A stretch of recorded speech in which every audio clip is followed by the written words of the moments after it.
So if a couple has, let's say, 300,000 in total, 150 and 150, what could they buy for 300,000? Do you suggest putting half the money into a home or a portion of it? Like what do you see people doing? You still want to put the 20% down, not to pay the PMI or whatever. Yeah. So, but like here, if you're buying a house for 600 grand, you need to put $120 down, right? But how much work does that house need? How much does it need another $150,000 worth? Yeah, now you got the money to at least do that. And you got to know like what kind of money are they making? Are they going to be able to afford the house? You know, so you got to factor in everything. There's a lot of things that go into it. Oh yeah, I just got somebody the other day. I sold the parents a house. Now the daughter's looking for a house. She got pre-approved and everything, and she calls me up. Hey, I got my pre-approval. This and that. And she goes, I'm approved for a lot more, but I'm going to only want to spend X amount. I said, you know what? You're one of those smart kids. Right, because I got approved for this, and they go out. And they go out. And they can't afford it. And they can't afford it. They're house poor. And is a house a good investment now, you think? We're at the height of the markets, right? You don't see the values going. I mean, how much higher can they go? I'm going go? to let John answer that. Then I'll answer my answer is going to be, it's an investment, like everything else, right? And it appreciates in value over time. It depends on when you get in and get out. I personally don't have great luck with houses, but it depends. It depends on the situation. Yeah.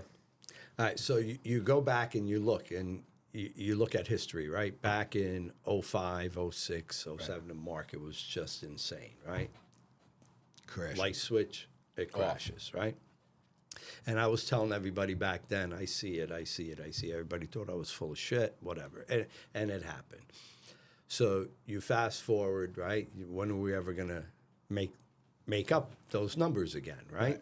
So you had a house that somebody bought for $1 million, now worth 400 grand. A lot of foreclosures, a lot of people, what do I do? Hey, if you can afford to stay in there, stay in there, all right? So now that $1 million house today is probably worth 1.5, 1.6. Right. So, you almost 20 years or whatever you took If you could hold on. Yeah. It's like if you could hold on, right? If you could hold on. And you make it. Now, you go back and COVID hits 2019, prices are low, then all of a sudden they start going higher, higher, and higher. So you got people that bought 2021, 2022, right? And I'm thinking back then, John, I'm saying these prices are crazy. Right. COVID hits, all of a sudden you got a 10% gain, a 20% gain. And these houses are just going insane. People now, because the appraisals are not catching up, they're waiving appraisals. They got to come out, more money out of their pocket or whatever. And I'm saying to myself, how much higher can these houses go? And being a realtor for over 30 years, you think you know everything. You don't, right? So somebody, is buying a house.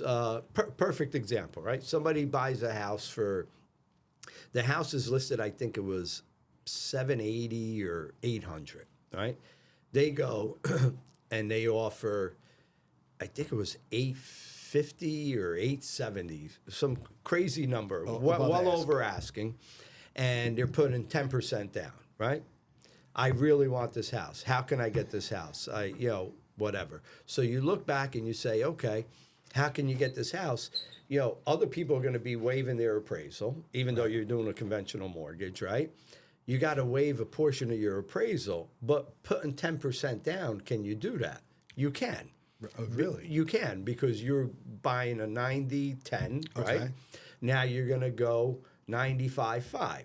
So you can waive at least 5% of that. So you say, okay, $800,000 house, I can waive $40,000 on appraisal, okay?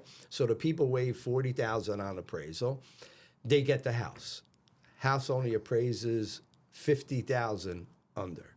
So now they waived 40. They got the house for 10 grand under, but now they're only putting 5% down versus, 10% down. And you're saying to yourself, you really wanted a house, you got the house, great, whatever. Fast forward 3 years later, right?